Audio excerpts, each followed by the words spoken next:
For the case of the exponent and the denominator, I just want to show you the expansions and show you how they're similar to the others.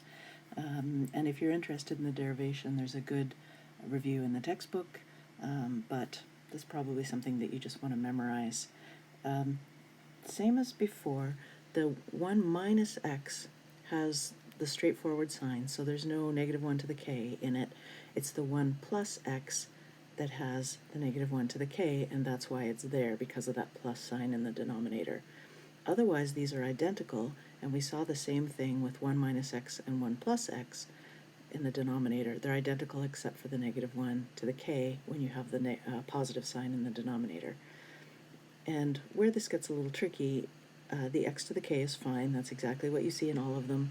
The tricky thing is this binomial expression in the middle, which I'm highlighting in yellow. This should look familiar, and that's why we learned about it earlier in the course, because you are going to need it now.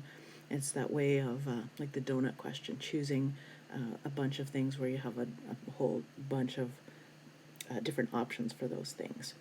And anyway, it's kind of the generalization of the binomial coefficient that you learned about when you had positive exponents, but now in effect these n's are negative n's because they're in the denominator, and so that's the expansion of them to when n is a negative number.